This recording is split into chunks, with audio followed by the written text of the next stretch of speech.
ყოველ დღე მსოფლიოს რომელიღაცა კუთხეში არქეოლოგები აღმოაჩენენ უძველეს არტეფაქტებს.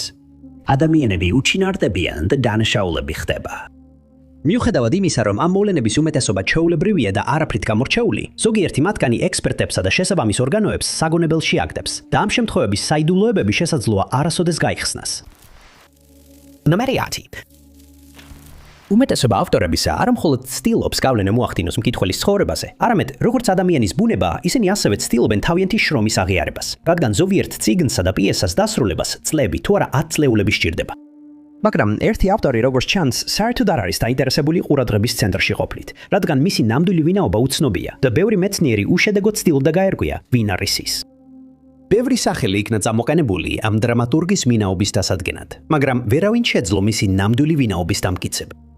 მარტინის ბერთან ავტორს ჯერა რომ ეს პიესები ქალის მიერ იქნება, რადგან მათ მიაჩნიათ, რომ მის ნამუშევრებს გამორჩეული ქალის ხმა აქვს, მაგრამ ეს, რა თქმა უნდა, მხოლოდ სპეკულაცია.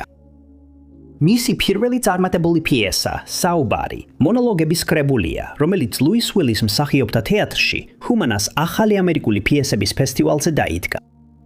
ამ პიესის პრემიერის შემდეგ მარტინმა ეროვნული აღიარება მოიპოვა, მიუხედავად იმისა, რომ არავინ იცოდა, ვინ იყო იგი.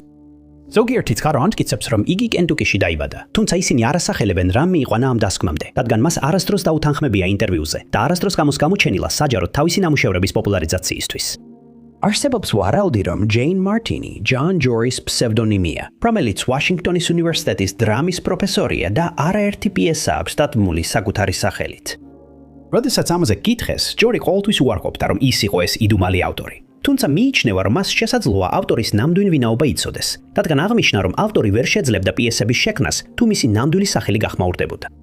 ბევრი მეცნიერი დაინტერესდა იმით, რომ მან მარტინზე საუბრისას ქალის სქესი გამოიყენა და მას კიდევ უფრო გაამძაფრა ვარაუდები.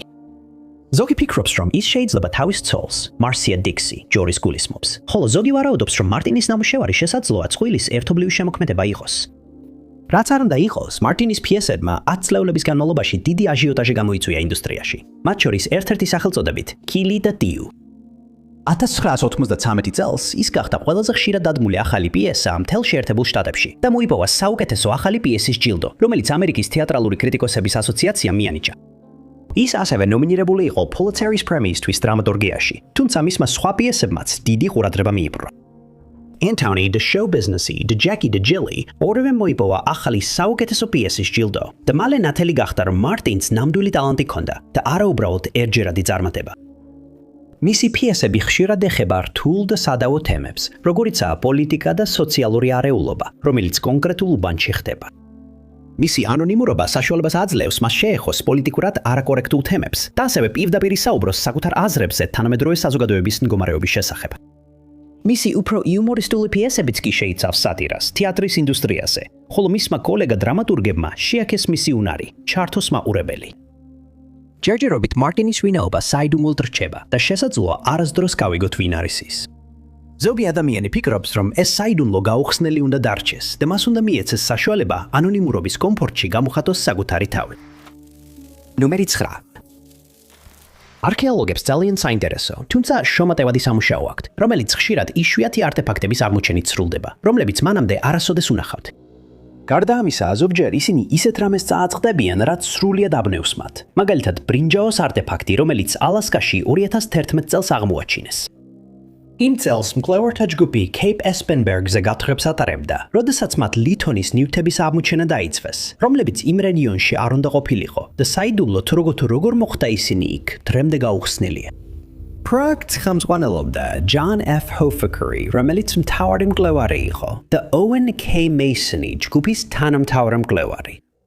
ორივე ისინი კოლორადოს უნივერსიტეტის ბოლდერი არქტიკისა და ალპური კვლევების ინსტიტუტიდან იყვნენ და გათხრების დაწყებისას ვერასდროს წარმოიდგენდნენ, რომ ასეთ უცნაურ არტეფაქტებს იპოვიდნენ. ამ იდუმალ აღმოჩენებს შორის იყო ძვლის თევზაობის სატყუარა, რომელსაც რკინისგან დამზადებული თვალები ჰქონდა, სპილენძის ნემსი, თევზაობის აღჭურვილობა სპილენძის კაუჭით, ცილინდრული სპილენძის მძივი, სპილენძის პატარა ფირფიტა და გატეხილი სპილენძის ბალთის ნაწილი. მიუხედავად იმისა, რომ ეს აღმოჩენები შეიძლება ჩვეულებრივად მოგაჩვენოს, როგორც მსოფლიოს სხვადასხვა კუთხეში ყოველდღე ხდება, არქეოლოგები აღფრთოვანებულნი იყვნენ მათი პოვნისას, რადგან ამ არტეფაქტებმა მათ აქამდე უცნობი ინფორმაცია მიაწოდა. რადგან ეს ნივთები გამოდნობილი ლითონებისგან იყო დამზადებული, ეხლა ვიცით, რომ ევრაზიული ლითონები ბერინგის სრუტის გავლით ჩადიოდა ჩრდილოეთ ამერიკაში ბევრად ადრე, ვიდრე ამ კონტინენტს ევროპელ ხალხებთან ჰქონდა კონტაქტი. მაგრამ ბევრი კითხვა აკლავ დარჩა. მას შემდეგ, რაც არტეფაქტები გაანალიზეს, ენერგოდისპერსიული რენტგენული ფლუორესცენცით დადგინდა, რომ ანკესი, ნემსი და სპილენძის ფირფიტა თითქმის სუფთა სპილენძისგან იყო დამზადებული.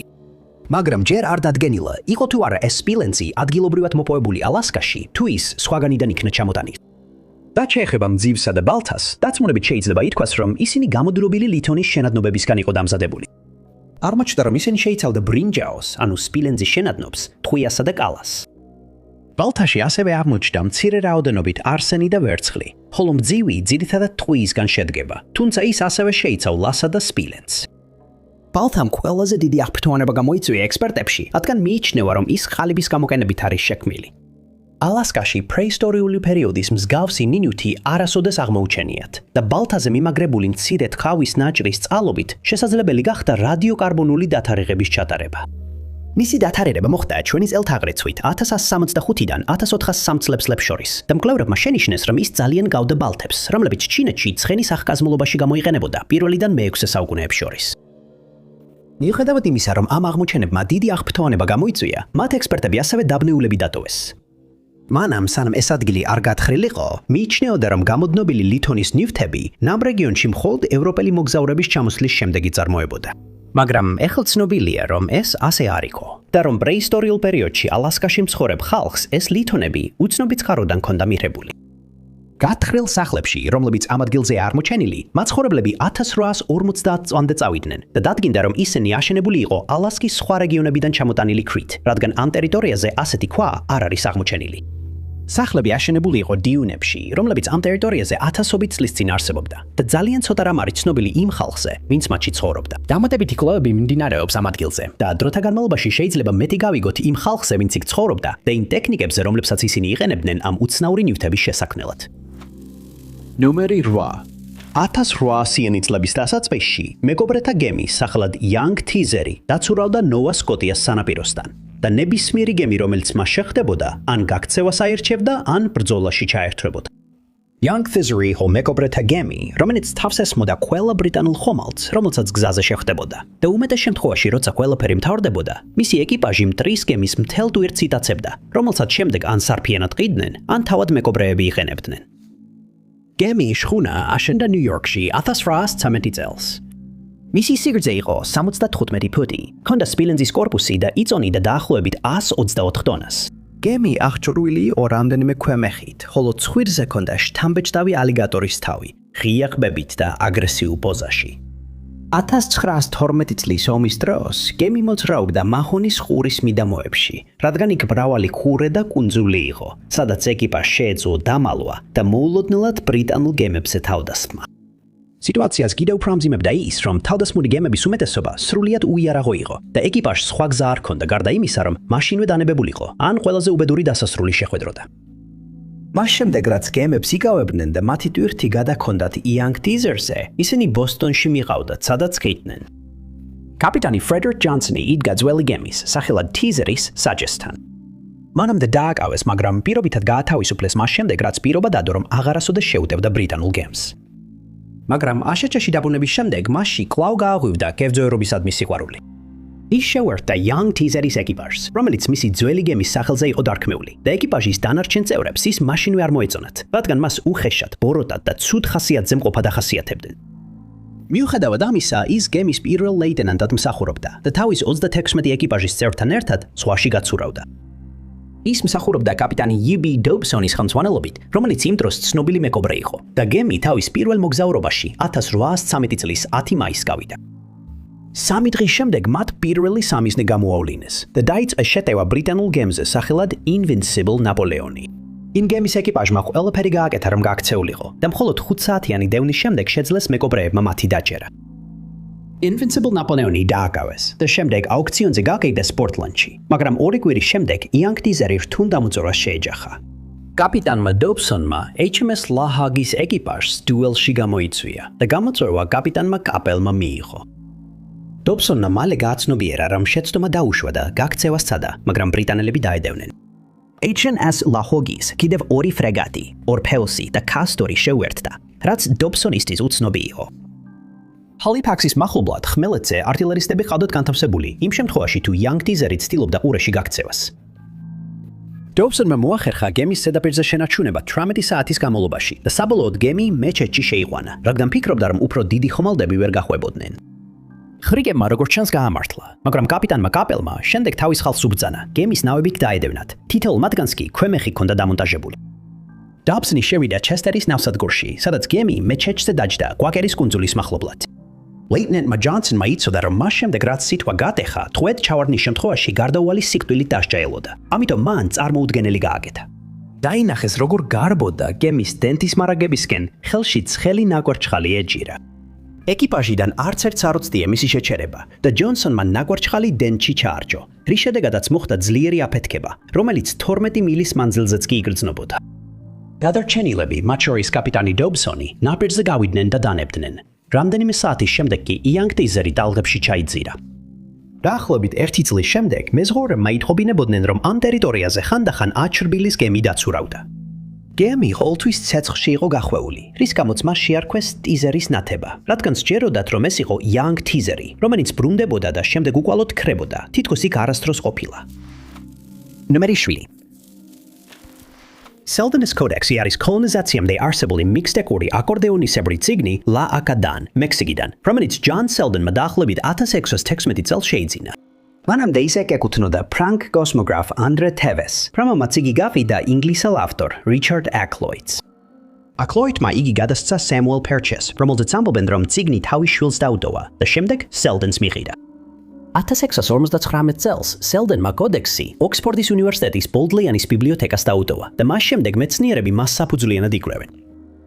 კოდექსი შეიცავს ინფორმაციას გელტეპეკის დინასტიის გენეალოგიაზე 6-6 საუკუნეებში. და მიიჩნევა, რომ ის ოდესღაც ბევრად უფრო დიდი დოკუმენტის ნაწილი იყო, რომელიც სავარაუდოდ არასწორად იყო შენახული, რის შედეგადაც განადგურდა. ან რომ ის განადგურდა აცტეკთა იმპერიის ესპანელთა დაპყრობის დროს. ასევე მიიჩნევა, რომ კოდექსის დაუზიანებელ ნაწილში მისი დასასრული იყო მოცემული, რომელიც თარიღდება 1546 წლით. 1646 წელს Selden-ი გარდაიცვალა და თავისი წიგნების კოლექცია ოქსფორდის უნივერსიტეტს დაუდოვა. კოდექსი კოლექციაში შევიდა და დღესაც შესაძლებელია მისი ნახვა ბოლდლიანის ბიბლიოთეკაში. თუმცა 1950-იან წლებში კიდევ ერთი მნიშვნელოვანი აღმოჩენა გაკეთდა. ერთმა მკვლევარმა, როდესაც კოდექსს სწავლობდა, შემთხვევით დააზიანა იგი და აღმოაჩინა, რომ მის ქვეშ კიდევ უფრო ძველი დოკუმენტი იყო დაფარული, თაბაშირითა და ცარცით. თუმცა მეორე დოკუმენტის შესასწავლად ბევრი ვერაფერი გაკეთდა, რადგან მისი გამოკვლევის ნებისმიერი მცდელობა Selden-ის კოდექსის განადგურებას გამოიწვევდა. 10 წლების განმავლობაში ექსპერტებს მხოლოდ ვარაუდი შეეძლოთ, თუ რა შეიცავდა მეორე დოკუმენტი, მაგრამ 2016 წელს გარკვეული პროგრესი მიღწეული იქნა. ბიბლიოთეკის ექსპერტებმა დაიწყეს ტექნოლოგიების გამოყენება დოკუმენტის ზოგიერთი დეტალის გამოსავლენად და დაიწყეს მასში არსებული 500 წლის სურათების გაშიფრა. მათ გამოიყენეს ჰიპერსპექტრული გამოსახულებები, ფლებები, რომლებმაც გამოავლინა რამდენიმე პიქტოგრამა ისე, რომ არ დაუზიანებია ახალი კოდექსი. მათ აღმოაჩინეს, რომ ეს სურათები არ ემთხვევა სხვა მიქსტეკურ ხელნაწერებს, რომლებიც ნაპოვნია, რადგან მასში გამოსახულია პერსონაჟები, რომლებიც ან სხედან, ან დგანან, მაგრამ ყველა ერთსა და იმავე მიმართულებით იყურება. მიუხედავად იმისა, რომ ეს განსაკუთრებული არ არის, ის ფაქტი, რომ ძველ დოკუმენტში როგორც მამაკაცის, ისე ქალის ფიგურებია გამოსახული, არ არის ტიპური და მკვლევრები ფიქრობენ, რას უნდა ასახავდეს ეს დოკუმენტი. ასევე არის ერთი განსაკუთრებული პერსონაჟი, რომელიც დანარჩენებზე უფრო გამოკვეთილი და მნიშვნელოვანი ჩანს. ვარაუდობენ, რომ ეს ფიგურა მექსიკაში მდებარე ზაშილასა და თეოზაკუალკოს არქეოლოგიურ ძეგლებს უკავშირდება, თუმცა ეს ჯერ დადასტურებული არ არის. სხვა გამოსახულებებში ჩანს ადამიანები, რომლებიც ჯოხებით დადიან, წითელთმიანი ქალები და მდინარეების სახელები. იმედია, რომ ჰიპერსპექტრალური გამოსახულებების ან ახალი ტექნოლოგიების გამოყენებით ამ გამოსახულებებს უფრო დეტალურად შეისწავლიან და ძველი დოკუმენტის ნამდვილი მიზანი და მნიშვნელობა გამოაშკარავდება. მე-6 ნომერი, კომტე სენ-ჟერმენი, ავანტიურისტი, რომელიც მე-18 საუკუნეში ცხოვრობდა, ბევრისთვის ყველა დროის ერთ-ერთ ყველაზე იდუმალ ისტორიულ ფიგურად ითვლება. ვერავინ შეძლო მისი ნამდვილი ვინაობის დადგენა და ცნობილია მხოლოდ მისი მეტსახელი, Wonder Man-ი, რაც საოცარ კაცს ნიშნავს. ასევე ცნობილია, რომ იგი საფრანგეთის ლუი მე-15-ის მიერ დიპლომატად იყო დასაქმებული და რომ საკმაოდ კონსერვაციონალისტი იყო. სინამდვილეში, როგორც ამბობენ, ჯაკომო კაზანოვა სენ-ჟერმენზე გაღიზიანდა, რადგან ის ვახშამზე ყოფნისას ლაპარაკს არ წყვეტდა. იმ წლებში, რაც საფრანგეთში გაატარა, ბევრმა ადამიანმა დაიწყო დაჯერება, რომ ის უგდავი იყო, რადგან როგორც ჩანს, არასდროს ავადდებოდა, არ ბერდებოდა და ისეთი რაღაცები იცოდა, რაც სხვას არავინ იცოდა. სენ-ჟერმენის თქმით, მას თავისუფლად შეეძლო მინიმუმ 12 ენაზე საუბარი და ნებისმიერ ისტორიულ კითხვაზე უპასუხებდა ისე, რომ დაფიქრებაც არ სჭირდებოდა. ის იყო უაღრესად ნიჭიერი მუსიკოსი და ამტკიცებდა, რომ ალქიმიაში განსაკუთრებული ცოდნა ჰქონდა, რომელიც ასობით წლის განმავლობაში შეიძინა. მან დაამატა, რომ ახალდაჟდულად გამოიყურებოდა ჯადოსნური ელექსირის წყალობით, რომელსაც სვამდა, თუმცა არავის უნახავს ეს ნაზავი ან მისი დალევის მომენტი. ცნობილია, რომ ის თითქოს არსაიდან მოულოდნელად გამოჩნდა ევროპაში 1740 წელს. ყოველთვის, როცა ეკითხებოდნენ, საიდან იყო, პასუხს არ აძლევდა და პირველი, რასაც აკეთებდა, იყო ის, რომ მის გარშემო მყოფებს თავისი მუსიკალური შესაძლებლობებით აოცებდა. თუმცა მისმა გადაწყვეტილებამ ანონიმურად დარჩენილიყო, გარკვეული სირთულეებიც მოიტანა. ბრიტანეთში აჯანყება იწყებოდა და როდესაც სენ-ჟერმენი გაემგზავრა, ყოველგვარი დოკუმენტებისა და ახსნა განმარტების გარეშე, თუ ვინ იყო, მას ჯაშუშობაში დასდეს ბრალი და დააკავეს.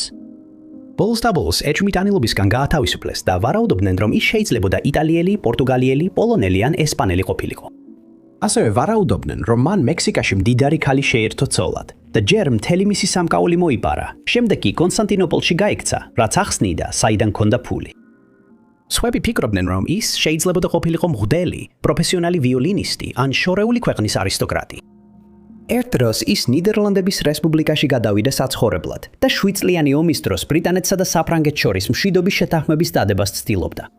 შემდეგ ის ცენტრალურ ევროპაში დაბრუნდა, სადაც რაც შეიძლება ბევრ ადამიანს ესაუბრებოდა, ვიოლინოზე უკრავდა და ხალხს ახარებდა, ასევე უზიარებდა თავის თითქოს უსასრულო ცოდნას თითქმის ნებისმიერ თემაზე. 1780-იან წლებში მან დაიწყო მუშაობა პრინც ჩარლზ ჰესენ-კასელის სამსახურში და უმეტეს დროს ალქიმიურ ექსპერიმენტებსა და სხვადასხვა ქსოვილის შეღებოს უთმობდა. ამბობენ, რომ საბოლოოდ გარდაიცვალა, თუმცა რამდენიმე ადამიანმა განაცხადა, რომ მას წლების შემდეგაც შეხვდნენ.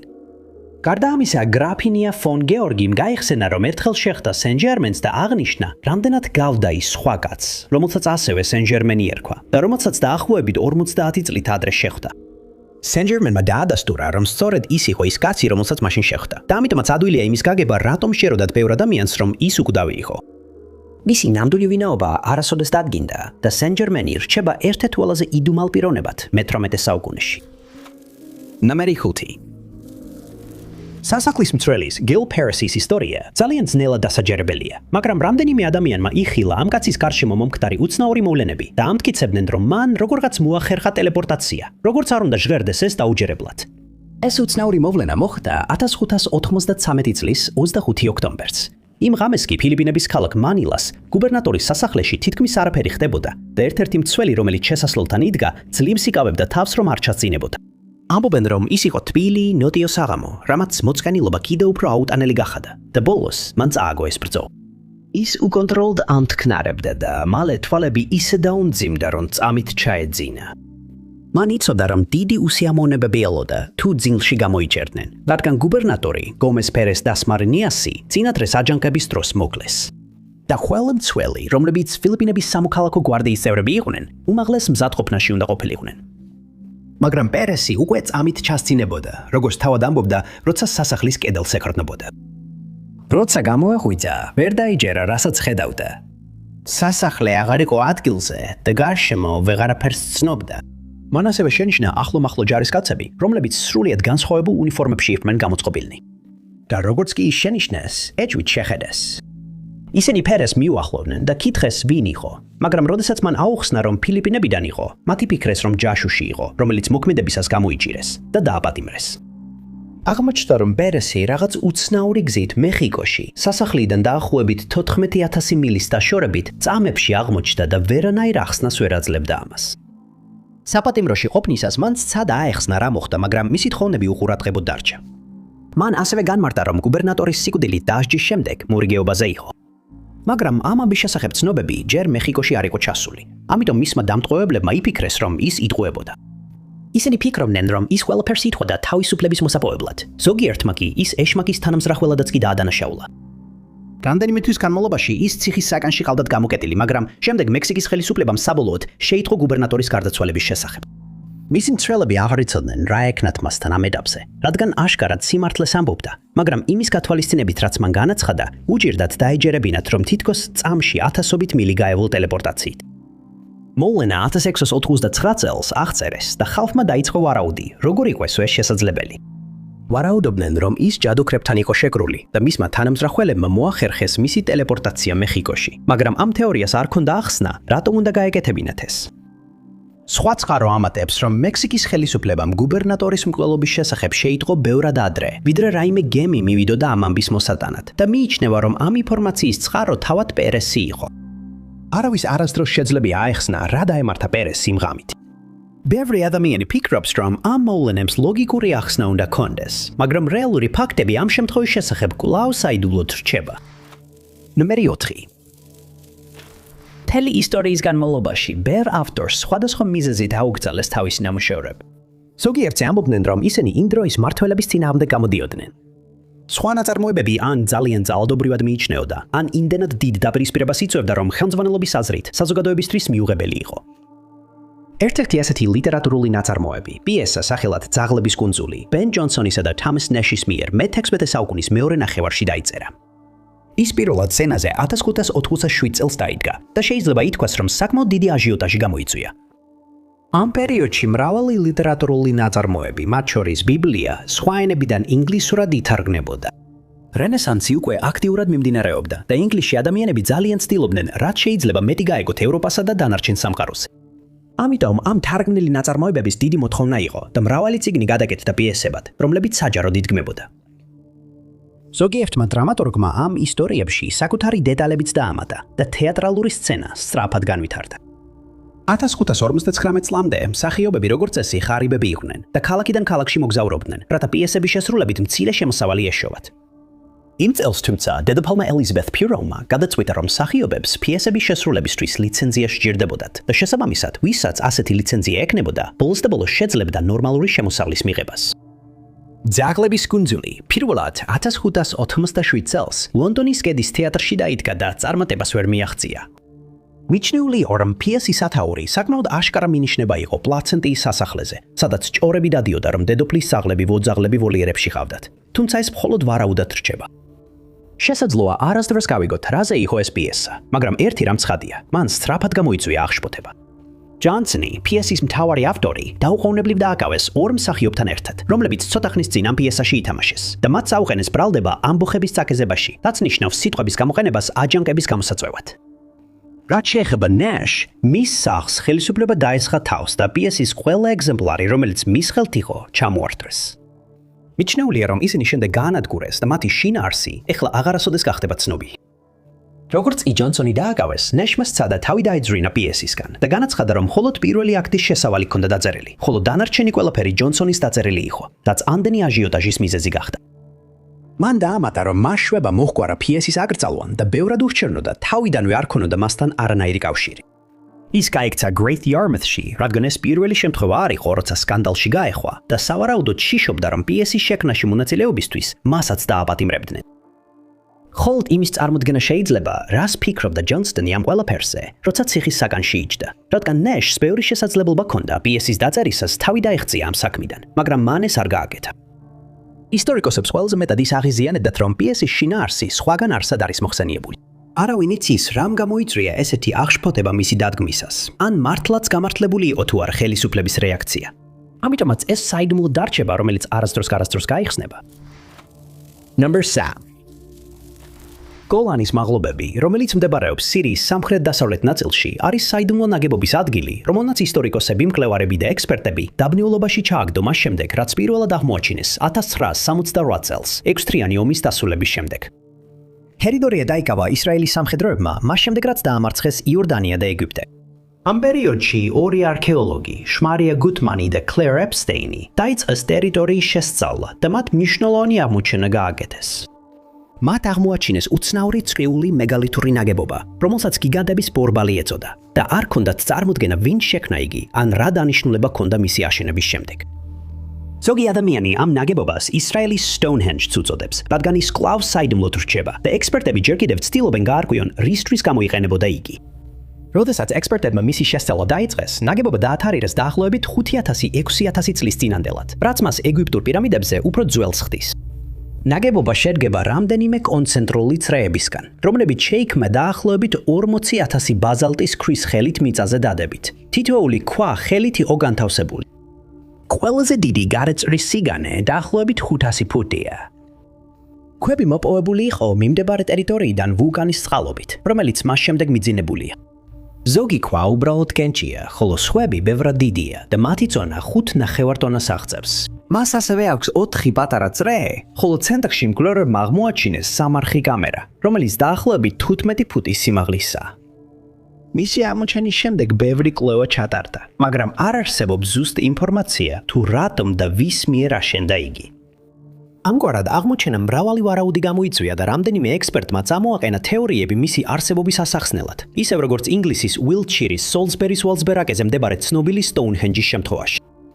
ვარაუდობენ, რომ ქვები ასე ზუსტად იმიტომ დაალაგეს, რომ მზის სხივები სწორად დაემთხვეს ზაფხულისა და ზამთრის მზებუდობის დროს. თუ ეს მართლაც ასეა, ეს ადგილი შეიძლება რელიგიური მიზნებისთვის ან გარკვეული ცერემონიების დროს ყოფილიყო გამოყენებული, რომლებიც იქ დიდი ხნის წინ ტარდებოდა. ერთმა ექსპერტმა გამოთქვა თავისი უკმაყოფილება ამ ადგილთან დაკავშირებით და აღნიშნა, რომ მას და მის კოლეგა მკვლევრებს მხოლოდ მცირე ინფორმაცია აქვთ მოპოვებული ამ სტრუქტურის შესახებ, მაგრამ ყველაზე მნიშვნელოვანი კითხვები კვლავ უპასუხებელია. ზოგიერთმა ვარაუდი გამოთქვა, რომ ეს შეიძლება ყოფილიყო დროებითი ნაგებობა, რომელიც მომთაბარე ცივილიზაციამ ააგო, როცა ისინი ოდესღაც ამ ტერიტორიაზე გადიოდნენ. შესაძლოა ისინი გოლანის მაღლობებზე ცოტა ხნით დასახლდნენ და იქ ყოფნისას ეს წრეები ააგეს თავიანთი რელიგიური რიტუალების ჩასატარებლად. თუმცა ამ თეორიასაც აქვს თავისი პრობლემები. ესეთი მასიური ნაგებობის აშენებას დიდი დრო დასჭირდებოდა და ეს მომთაბარე ცივილიზაცია სავარაუდოდ არც ისე დიდი იყო, ამიტომ მათ გარედან დახმარება დასჭირდებოდათ. თუ ის მართლაც რელიგიური მიზნებისთვის გამოიყენებოდა, მაშინ სავარაუდოდ უცხოპირებს მისი აშენებაში დახმარების უფლება არ ექნებოდათ. მაგრამ რადგან არ ვიცით რისთვის გამოიყენებოდა, ეს თეორია დადასტურებამდე ძალიან შორსაა. მისი ასაკი საკმაოდ ზუსტია, რადგან ამ ტერიტორიაზე აღმოჩენილი სხვა არტეფაქტები დაახლოებით 5,000 წლის წინანდელია. ამიტომ ვარაუდობენ, რომ მშენებლობა დაიწყო დაახლოებით ძველი წელთაღრიცხვის 3500 წელს და ის წლების განმავლობაში ემატებოდა. კვლევა ჯერ კიდევ მიმდინარეობს გიგანტების ბორბალზე და დროთა განმავლობაში შეიძლება მეტი გავიგოთ იმ იდუმალ ხალხზე, რომლებიც ათასობით წლის წინ ცხოვრობდნენ ამ ტერიტორიაზე, თუნდაც მცირე ხნით. მეორეა le chasse spiritueli, რაც ნიშნავს სულიერ ნადირობას. ეს კიდევ ერთი ისტორიული ლიტერატურული ნამუშევარია, რომელიც დროის განმავლობაში დაიკარგა და ბევრი ექსპერტისა და მეცნიერის აზრით ის სამუდამოდ დაკარგული დარჩება. ის დაწერა ართურ რემბომ, ფრანგმა პოეტმა და მოგზაურმა, რომელიც ითვლება თანამედროვე პოეზიის ერთ-ერთ ყველაზე დიდ გავლენად და რომელიც მე-19 საუკუნის სიმბოლისტური მოძრაობის დროს მნიშვნელოვანი ფიგურა გახდა. ის დაიბადა საფრანგეთის ჩრდილო-აღმოსავლეთში და ბავშვობის უმეტესობა შარლევილში გაატარა. ის, მისი დედა და და-ძმები, მამამ მიატოვა მაშინ, როცა რემბო ჯერ კიდევ პატარა იყო და ამას აქედანვე დედა მისგან ელოდა, რომ ცხოვრებაში რაღაცას მიაღწევდა. მან სწავლა დაიწყო კოლეჟ დე შარლევილში, სადაც აღმოჩნდა ძალიან მიჩიერი მოსწავლე, რომელიც ხშირად აოცებდა მასწავლებლებს და განსაკუთრებით გამოირჩეოდა ლიტერატურაში. ის მალე მოიხიბლა პოეზიით და როგორც ჩანს, მისმა პოეზიის მასწავლებელმა მის ხასიათში გარკვეული ამპარტავნება ჩამოაყალიბა. ის ასევე დაინტერესდა პოლიტიკით, მაგრამ პოეზია დარჩა მის ერთადერთ ნამდვილ ვნებად. ის ძალიან კარგად ახერხებდა თავისი მკითხველების გონებაში სურათების შექმნას წერით, მაგრამ მალე მას შელახული რეპუტაცია გაუჩნდა. 1871 წელს ის პარიზში ცხოვრობდა, რადგან იმავე წლის სექტემბერში იქ ჩავიდა. მას ჰქონდა განზრახული, რომ იქ დაახლოებით 3 თვე დარჩენილიყო და დათანხმდა იმ დროის კიდევ ერთი ცნობილი პოეტის პოლ ვერლანისა და მისი ცოლის ოჯახში დარჩენის შეთავაზებას. ვერლანი იმდენად აღფრთოვანებული იყო რემბოს ნიჭით, რომ მაშინვე მიიწვია პარიზში, მაგრამ ვერც არ მოიდგენდა, რამდენად ცუდი იდეა იყო ეს. ის გააცნეს იმ დროის ყველაზე ცნობილ პოეტებს, მაგრამ იმის ნაცვლად, რომ პატივი ეცა მათთან ყოფნას და მათგან ესწავლა, ის მათ აღიზიანებდა. ის ზედმეტად სვამდა, რის შემდეგაც მისი ქცევა კიდევ უფრო უარესი ხდებოდა. ისი კვირილი და გინება ისმოდა, აკეთებდა უსიამოვნო შენიშვნებს და უხეშად ექცეოდა ყველას, ვისაც კი შეხვდებოდა, მათ შორის იმათაც, ვინც იმ დროის საუკეთესო პოეტებად ითვლებოდნენ. როგორც ჩანს, მან გადაწყვიტა, ცხოვრება რაც შეიძლება თავისუფლად ეცხოვრა და არ აინტერესებდა, რას ფიქრობდა მასზე ვინმე. მან დაიწყო ურთიერთობა დაქორწინებულ ვერლანთან და როგორც მოსალოდნელი იყო, ეს დიდ სკანდალად გადაიქცა. ხალხი არმანდ რემბოს ადანაშაულებდა ვერლანის ქორწინების შერყევასა და საბოლოოდ დანგრევაში. დანაშაულის გრძნობით შეპყრობილი და ჯანმრთელობის პრობლემებით შეწუხებული, მან გადაწყვიტა შარლევილში დაბრუნება და ვერლენს სთხოვა ესაუბრა თავის სულთან, რათა ქორწინება გადაერჩინათ. ამ პერიოდში არმანდ რემბო დარწმუნებული იყო, რომ მალე მოკვდებოდა და დაწერა ლექსების სერია, რომელიც ცნობილია როგორც ბოლო ლექსები. ლექსებში ის გამოხატავდა სურვილს განწმენდილიყო, რადგან სჯეროდა ეს ფიზიკური ტანჯვისგან გაათავისუფლებდა. იგი ასევე გრძნობდა, რომ გონებრივადაც უარესდებოდა და გამოხატავდა სურვილს სულიერი განახლებისკენ. ეს აშკარად რთული პერიოდი იყო, რომლის დროსაც მან დაწერა სულიერი ნადირობა. თუმცა ეს ნაწარმოები მაშინ შეიქმნა, როცა ის და ვერლენი ჯერ კიდევ პარიზში იყვნენ. ერთ ეტაპზე მათ ერთად გადაწყვიტეს ლონდონში გაქცევა და სამწუხაროდ რემბომ ლექსი დატოვა მოტის სახლში, სადაც ვერლენთან ერთად ცხოვრობდა და ის ლექსი აღარავის უნახავს. მიჩნეულია, რომ ის სავარაუდოდ ვერლენის ოჯახმა გაანადგურა, რომელსაც რემბო არ უყვარდა და თუ ვერლენს დაუჯერებთ, ეს შეიძლება მისი უდიდესი ნამუშევარი ყოფილიყო.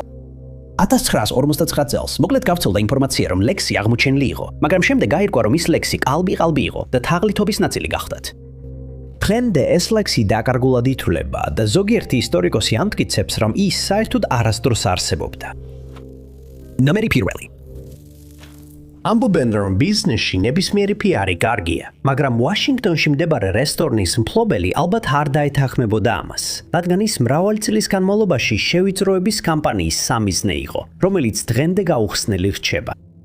საუბარი ეხება რესტორანს სახელად მარაკეში, რომელიც ეკუთვნოდა ბაშირ კუჩაჩის და მის დას. ორივე სირიაში დაიბადა და მრავალი წელი ლიბანში ცხოვრობდნენ, თუმცა საბოლოოდ გადაწყვიტეს ლონდონში გადასვლა, სადაც ახალი ცხოვრების დაწყება მაროკოული სტილის რესტორნის გახსნით სცადეს. როდესაც რესტორანი ჯერ კიდევ შენდებოდა 1982 წელს, ტელეფონის ხაზი დაამონტაჟეს და სანამ დაწესებულება გაიხსნებოდა, შევიწროება უკვე დაიწყო. თავდაპირველად ეს უდანაშაულო ჩანდა. ტელეფონი რეკავდა, მაგრამ როცა პასუხობდნენ, მეორე მხარეს არავინ იყო. მუდმივი შეწუხებით დაღლიუმა ბაშირმა გადაწყვიტა შეეძინა ავტომოპასუხე, მაგრამ შემდეგ ვიღაცამ უცნაური შეტყობინებების დატოვება დაიწყო. ისინი ან ჩუმად იქმნენ, ან მოულოდნელად მანიურად იწყებდნენ სიცილს. ზოგიერთი შეტყობინება ისეთ ხმებს შეიცავდა, რომ ვერავინ ცნობდა და როცა რესტორანი საბოლოოდ გაიხსნა, ზარები კიდევ უფრო გახშიბდა და შემაშფოთებელი გახდა. ხანდახან ნებისმიერ თანამშრომელს, ვინც პასუხობდა, შეურაცხყოფის წვიმა ხდებოდა. ზოგჯერ მათ და მათი ოჯახების სიცოცხლეს ემუქრებოდნენ. სხვა შემთხვევებში ისინი ფონზე იარაღის გასროლის ხმას ან ადამიანების კვირილს ისმენდნენ, თითქოს და უმიზეზოდ. თითქოს ეს საკმარისად შემაშფოთებელი არ იყო. დამრეკავმა შემდეგ ბაშირის ცხოვრებიდან კონკრეტული მოვლენებისა და ადამიანების ხსენება დაიწყო, რის გამოც მან სრულიად სამართლიანად იეჭვა, რომ ვიღაცა უთვალთვალებდა და ზიანის მიყენებას უპირებდა. ზარებისა და ჩანაწერების ნაწილი ბავშვის ხმას გავდა, ამიტომაც დამრეკავს შეარქვეს ლანფან, რაც ნიშნავს ბავშვს. მალე რესტორანი დრეში 20-მდე შემოწუხებელ ზარს იღებდა და ბაშირი სრულიად სასოწარკვეთილი იყო. რესტორნის მეორე ფილიალი ფილადელფიაში გაიხსნა, სადაც მის და მართავდა.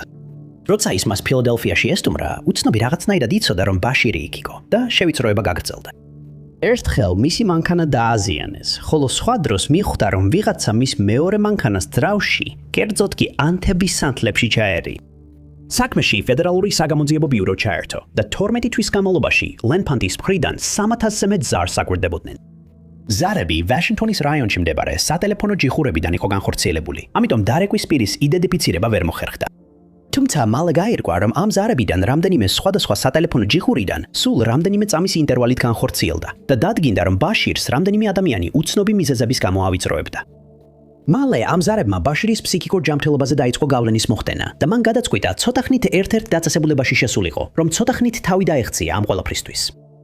ამ დროისთვის მენეჯერმა აიღო პასუხისგებლობა და სულ 3 კვირის შემდეგ მის შვილს 2 უცნობი მამაკაცი დაესხა თავს. მხოლოდ 1993 წელს, 11 წლის შემდეგ და მხოლოდ მას შემდეგ, რაც საქმე ტელევიზიაში გააშუქეს, შევიწროება დასრულდა. ბაშირი ფიქრობს, რომ შევიწროება დაიწყო ბრალდებიდან, რომელიც მის წინააღმდეგ 1874 წელს წამოაყენეს, როცა ის გაიტაცეს და დაადანაშაულეს CIA-ისთვის მუშაობაში. მაგრამ ეს არასოდეს დადასტურებულა და ლანფანის ვინაობა დღემდე საიდუმლოდ რჩება. დიდი მადლობა რომ მოგურეთ. თუ მოგეწონათ ეს ვიდეო, აუცილებლად დააწექთ მოწონების ღილაკს. ასევე არ დაგავიწყდეთ გამოიწეროთ არხი და დააჯეროთ შეტყობინების ზარს, რომ არ გამოგრჩეთ ჩვენი მომავალი ვიდეოები. მაგრამ ჩემი სახელია Top 5 უცნობი და შემდეგ ვიდეოში ისევ შეგხვდებით.